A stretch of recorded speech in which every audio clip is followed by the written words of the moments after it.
My name is Francisca Kakrafos and welcome to Joy News Today.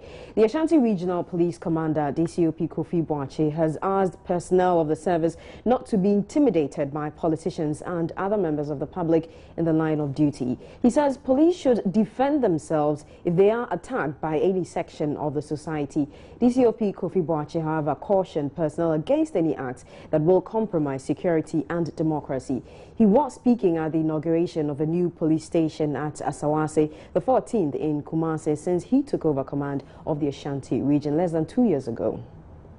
Democracy is the rule of law, is maintenance of law and order. The same person, when he's at the other side, you say democracy is unbridled freedom and sometimes irresponsible freedom. Police, I must say now and here that it's a constitutional organization. Parties will come, parties will go, police will remain. Therefore, one policeman will come, another will go, but it's the same police. Because of that, no policeman should be intimidated by any civilian or any person in the society for doing his or her work. And I encourage my policemen to work hard without fear or favor.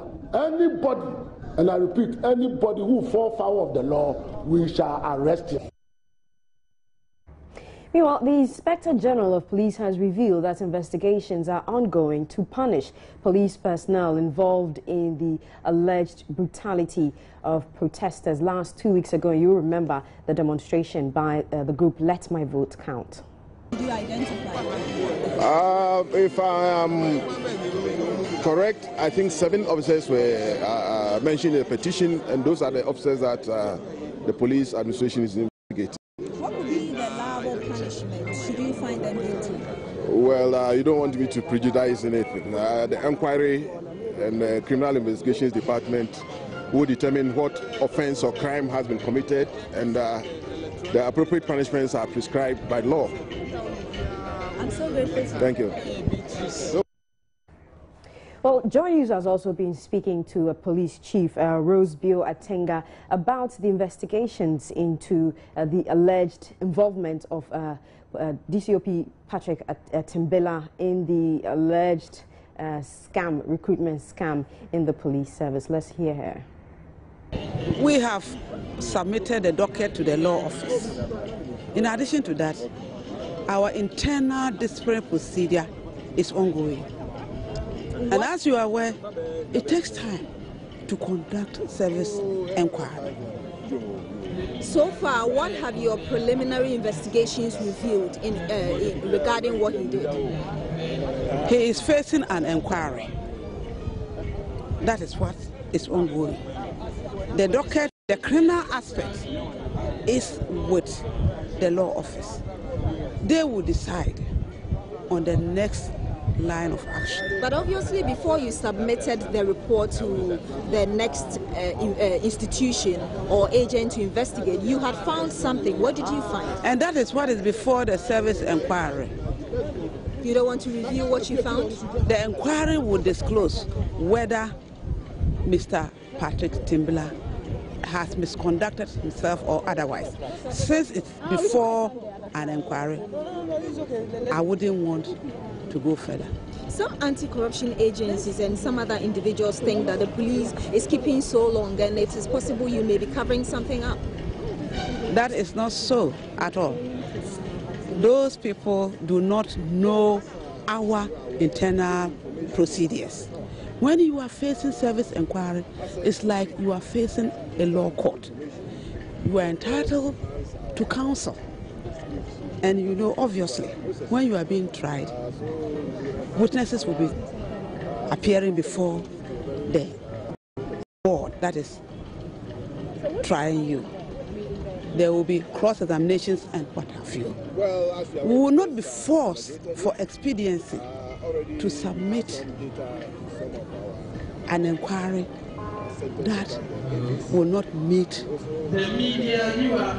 the test of time. So they should give us time. We are doing whatever it takes to submit the best results. Finally, based on what you've gathered so far, how long do you think it would take for you to bring the final report on what you think he's done?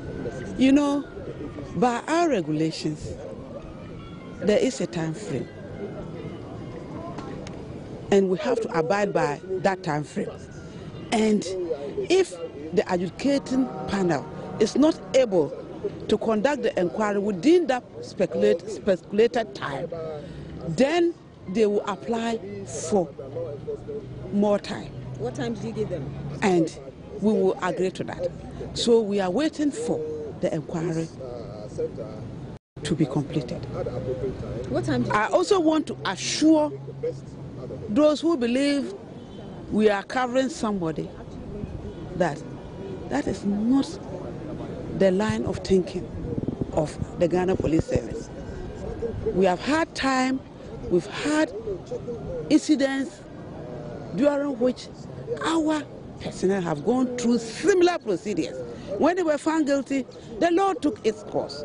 Those who face criminal justice are in prison. So they should rest assured that the police administration will do what it has been mandated to do. Thank you. Let's talk about the group Let My Vote Count Alliance again, because they are accusing the Electoral Commission of deliberately thwarting efforts to democratically hand over to the EC their petition for a new voters register. Convener of the group, David Asante, says key officials of the Electoral Commission have intentionally absented themselves from office in order not to receive their petition. Mr. Asante says this absence by the EC officials is unprecedented. We know it's an authority. This is something the Electoral Commission, under normal circumstances and as part of their modus operandi, would hardly have done or would hardly do. Members and senior members of the Commission, as I speak to you now, are out of the country. So really, there is a calculated attempt and premeditated move by the states through the various state agencies and players to frustrate this whole attempt to present a petition to demand a new voters register. It makes us more curious. And as for the security services, plain decision to brutalize civilians, only hoping to go to the commission to present a document to demand a new voters register, that makes us more curious. So your petition is dead? It is not dead. It is still in our files, and we will make sure we present it. But presenting the petition must be done in a lawful manner. That is how come we have decided to abide and strictly stick to the court's order. And we are getting to put out the petition. As I speak to you now, it's early days yet to decide, but whichever way, we will find the lawful and legitimate ways and means to hand over the petition to the commissioner. At 11 o'clock this morning, we're hoping to have an in-house meeting and a press conference. There, the members of the group will take a decision. But I can tell you on authority, ultimately, the petition will be delivered. That is our side of the story, which must be heard. So we'll deliver the petition in a legitimate manner, and then we are very hopeful our fight and our struggle will not be in vain. A new voters register, we will have it. And we are working our phone lines to reach the Electoral Commission and bring you their response subsequently. Now, Volta region cannot access emergency health care. Many health facilities in those districts have no ambulances, and the deplorable nature of the roads there makes it difficult for ambulances to even operate there. Manasseh Azuriawene was at Ketekrachi over the weekend and reports on how an accident victim was left stranded in an ambulance for hours. Every minute counts in emergency healthcare delivery. Sometimes, the difference between a survivor and a casualty hinges on arrival at a health facility a minute late or a minute earlier. But for Mark Benson, it will take more than 50 hours to get to the 37 military hospital after he was referred from the Krachi District Hospital. Mark completed KJB Asato Senior High School this year and was writing the ongoing private candidates exams in Ketekrachi when news came that his father was unconscious and was rushed to Nkwanta Hospital. And Arasab. When Arasab, I also have paper on Saturday again to write. So, and if you come to my area, Damanku, it's only one car that you can get from that place up to Krachi. So when that was this Friday, I was given some medication to go and collect for my father. After which we have finished collecting the medication, the car has already gone. And I'll be having the paper the next day. So I have to found alternative to get the enroll the people.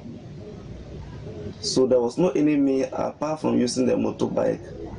At midday on Friday, he had to leave in Kwanta for Kitekrachi to write social studies paper on Saturday morning. He had about 20 hours before the start of the paper, and his journey on a good straight road would not take more than 4 hours. But the only way he could get to the center in time was on a motorbike. On his way to Kitekrachi, Mark crashed with his motorbike and suffered a spinal injury, which could not be treated at the Krachi West Government Hospital. When they arrived at the riverbank on Sunday morning with the patient, they had to wait for 3 hours before they could cross. We had to transport the patient who have an ROT 3 days ago to Accra 37 military hospital for further medical visit to see a neurologist. Unfortunately, we were here for almost 2 hours now, and the Bantu, or the ferry as we talk about, is not yet in. And it's an emergency case. And as it's an emergency, we're supposed to attend to us as early as possible. But as of now, we are still in a line, and it's not here yet. He said operators of the ferry do not attach any sense of urgency to emergency cases like ambulance services. But the captain of the Ndewra Japka ferry denies these allegations. Whenever they are possible, those who will come for the number, as soon as they reach and they take the patients, one setting off from wherever they are, they call. And then I'll look at the time they will arrive at the riverbank, and I also mobilize and set off here. But they are making me aware that they told you yesterday that they will come very early in the morning. No, it's not true. They said they'll come in the night, and I said, in the night, I don't have set lights. I can't say in the night. They should come in the morning. But you didn't agree on the time? I didn't agree the time, because my normal time is 8 o'clock. But if they could have been here that hour early and call me, they have come. The ferry finally crossed with the ambulance carrying the accident victim at 9 a.m. In all, it had been 5 hours since the ambulance carrying Mark set off from Kitekrachi, and they had covered only about 30 kilometers of their journey of more than 300 kilometers to the 37 military hospital. For Joy News, Manasseh Azore Arena reporting. I'm Francisca Kakra-Forson, and you're watching Joy News Today. Please stay with us. More stories coming up.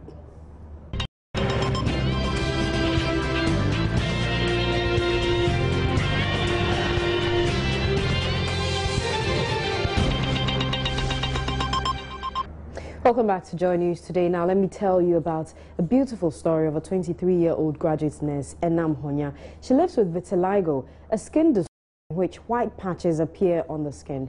Enam has braved through all difficulties life comes along with when you're different. Today, she's an ambassador for vitiligo, and her journey started not just with herself, but also with her brother when he discovered his first patches on his skin. Now, she spoke to Mamavi Owusu Abwaji. That's vitiligo, the destruction of the melanocyte. The melanocyte is a pigment cell, or the melanin. The melanin gives us our skin color, but in this case, there is a destruction of it, leading to the white patches. Then I don't have any friends because of it. I always do my stuff alone, cry alone and all that. And I don't care if you don't accept me. I accept myself. I accept who I am. My great auntie was having vitiligo. So my vitiligo is a hereditary or genetic type, and my brother, the one I'm following directly, is he as brave as you are? No, he's always shy. He's always down. But seeing me with all those difficulties and challenges, and when he realized his first patch, oh my, you don't want to. I don't know. He felt so depressed and all. Yeah. Amazing. So how's... Well, Joy News has also been speaking to physician specialist Dr. Bright Davis-Tay about vitiligo. In terms of its prevalence, it affects between 1 to 2% of the population, and the incidence, that is the new cases that develop yearly, ranges between 0.1 to 8.8%. It varies from region to region, but it's most prevalent in the Indians. Yes. Is it curable? Not curable as such, but then there are different forms of treatments with different outcomes in different patients. People respond to the yes. Is it curable? Not curable as such, but then there are different forms of treatments with different outcomes in different patients. People respond to the different treatments in a different ways. Yeah. Do we know, do we have a high number in Ghana? Can we locate them? Is there data on them? Data on vitiligo in Ghana is very limited. Not many researches have been done. Even elsewhere, research is even limited. I've read of a few studies that were done in India and some in Belgium. And most of the challenges that they have, because it doesn't pain you, it doesn't limit you in any way, a lot of the problems they face has to do with psychological and social acceptance. And as a result of that, they can be very delineated from society. They have very low self-esteem.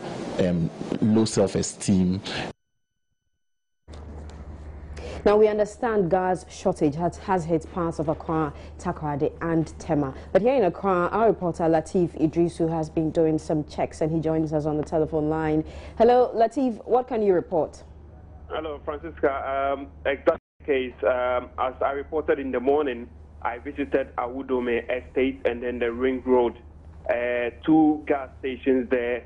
They had gas available and there was mad rush in the morning. From there, I moved straight to Tema. And for Tema, there is still shortage there. They do not have gas. I visited two gas stations there. There is this Star Gas in Community 9 and also Radiance Gas. Both of these stations were locked at the time I visited. And speaking to the managers of the place, they told me they still do not have any gas in stock, Francisca. The managers that you spoke to, are they able to tell you when they expect the gas to arrive or come in? Yeah, they have no idea as to when they are going to get supplies. In fact, one of them told me that he had visited the tour, try and see if he will get some supplies, and he's not getting any assurances or date as to when they are going to get new supplies. So as we speak, in Tema, there is still gas shortage there, Francisca. Now, Latif, you've been interacting with consumers. I mean, they're complaining about it. What more are they saying? Yeah, for Accra, like I reported in the morning, some of them were in the house for days without gas, so they were not working. The same situation in Tema, but for Tema, as I just said, they still don't have it. I spoke with some of the taxi drivers in the area, and they lamented, actually. Hello, Latif.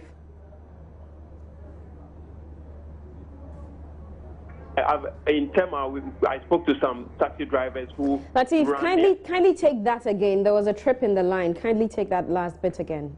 Okay, I was saying that in Tema, I spoke to some taxi drivers who run on gas, and they complained and lamented bitterly because they run on gas. They say for 3 weeks they've been in the house without working because they run on gas.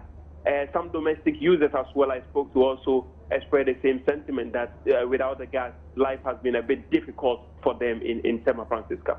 Okay, thank you very much. That's Latif Idrisu. He's been moving around some gas stations about a shortage. Now, many areas in Ghana are endowed with one resource or the other. We talk of gold, oil, and other minerals, but for the people of Volivo in the Shai Osudoku district of the Greater Accra region, they till the earth for shells. Yes, shells from the depths of the earth. What could be the use of this raw material? Well, Martha Krentel Aqua visited the area and spent some time in what used to be Volivo investment and has come through with this report.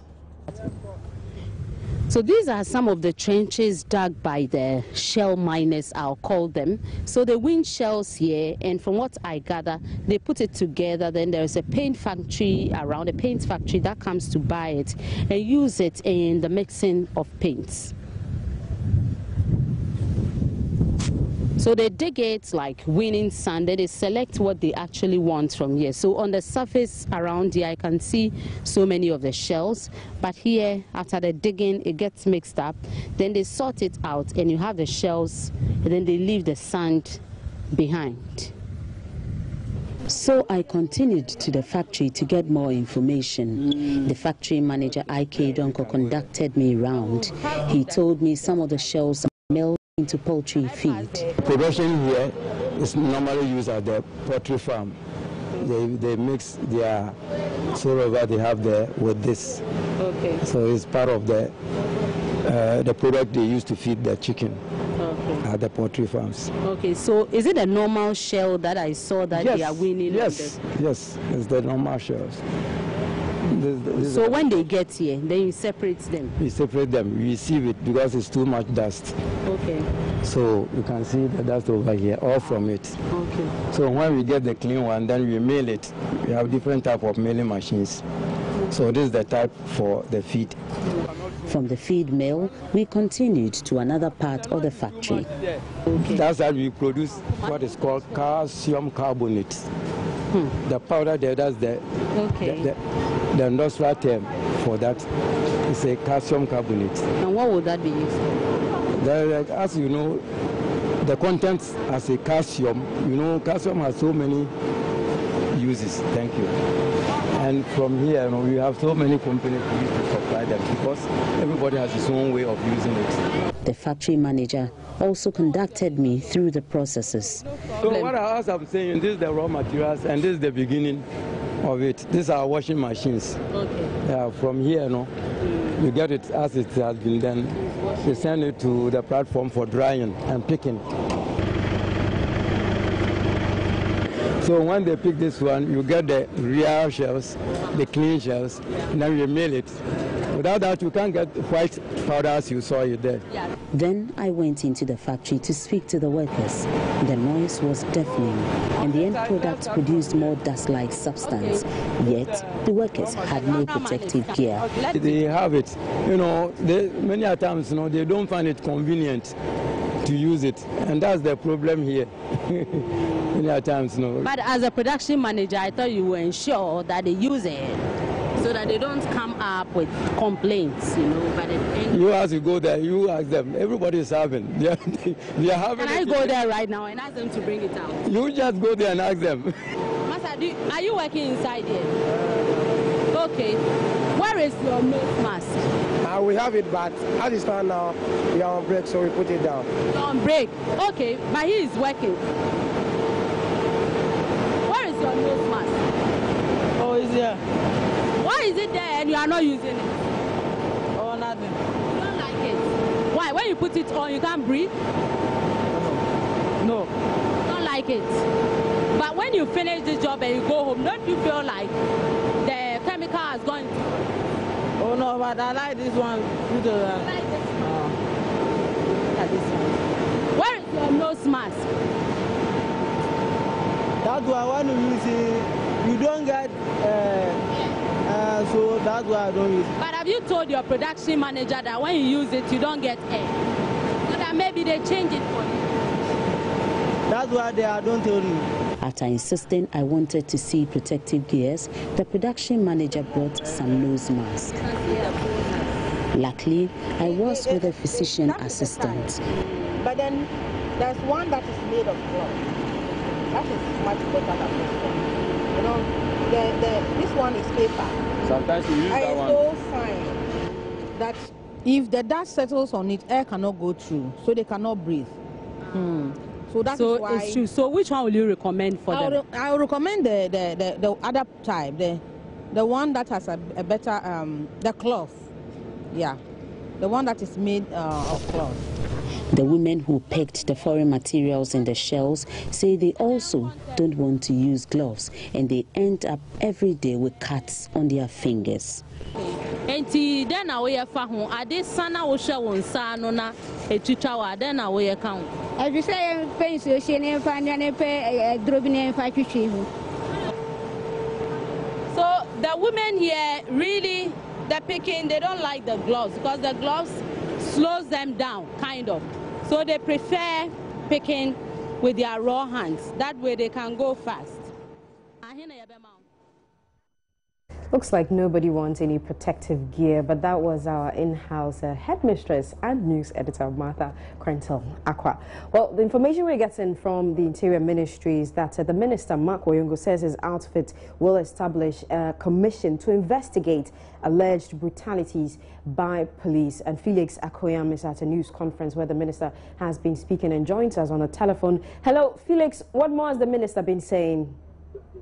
Well, Francisca, the Minister is saying that the Interior Ministry is going to set up an independent police commission to investigate criminal issues involving the police. You know, there's been incessant complaints about the police handling their own issues. And essentially what he's saying is that they want to make the police administration more accountable in line with international best practices. And so essentially, we are going to get assistance from civil society organizations and set up an independent body that will sort of inquire into every issue that will border on criminality involving the police administration.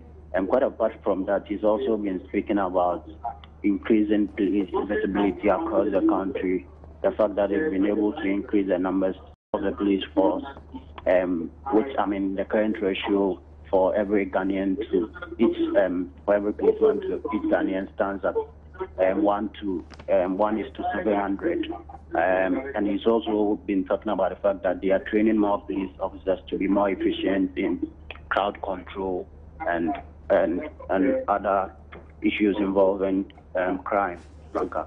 Felix, about this investigation the Minister talks about, we know that recently there were allegations of brute force used by the police during the Let My Vote Count demonstration. Did the Minister have any cases to cite with regards to the investigation he's calling for? He's not making any specific comments regarding that. As I speak to you, he's still addressing us, and I'm sure that if he doesn't talk about that, that's a question will be put into him here. Quickly also, very well, carry on. Yeah, I mean, he's not only been talking about the police, he's been speaking about the prison service gains they've made so far in terms of decongesting the prisons and ensuring that the prisons that will have becomes more habitable. Okay, Felix, just again, back to this commission to investigate alleged brutalities. Did he give any timelines? He's not giving any timelines. What he's saying is that it's still work in progress. We are still trying to, consult a few civil society organizations on how to, set up this independent body. Okay, thank you very much. That's Felix Akoyam from the Interior Ministry's press conference. This is Joy News Today with me, Francisca Kakra-Forson. Let's take a breather. We'll be back with more stories.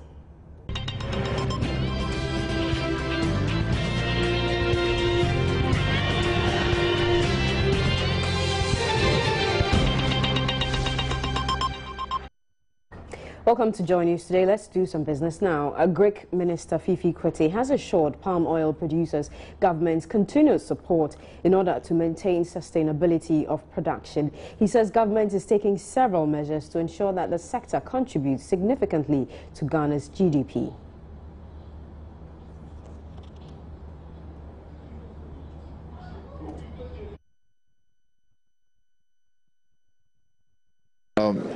You notice increasingly that we are encouraging a lot of the big companies that are into plantations in Ghana to go for certification, so that whatever it is that they are sourcing, they will do in a manner that can be sustainable, not just on the point of view of ecology, but also outgrowers, those who are involved in it, to adapt practices that will make sustainable production.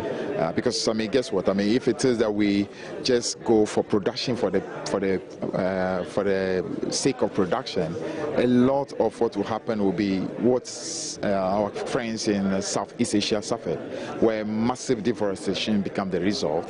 The farmers therefore lose their livelihood in the future. So I think we are learning the example of what happened in places like Indonesia, Malaysia. We are happy that the big, shall I call it, corporate players like the Wilmers, the Unilevers of this world are ready to join with us to ensure that we have much more sustainable practices, and that's very good.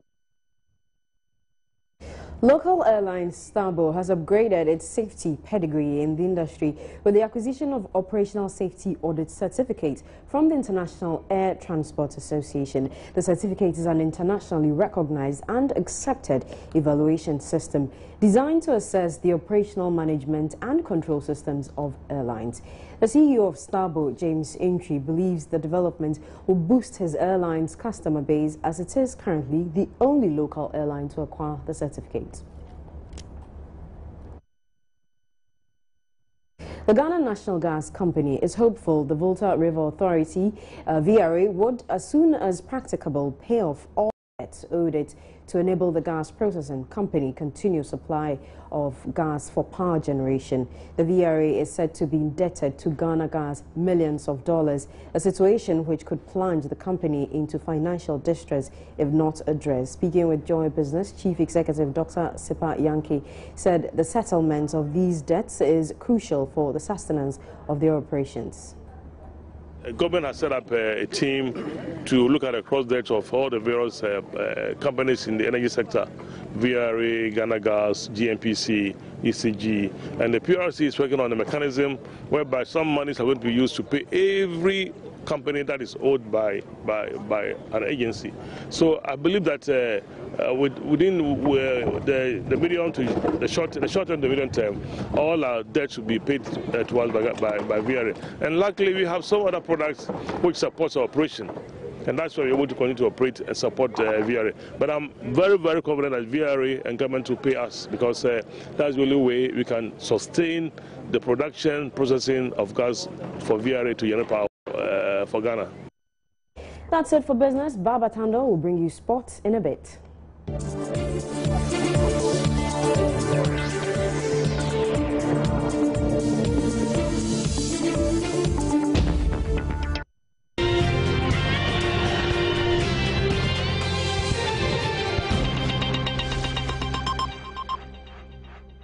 Well, thanks again for joining us. This is Joy News Today. That's how we draw the curtains. Go to myjoyonline.com for more news.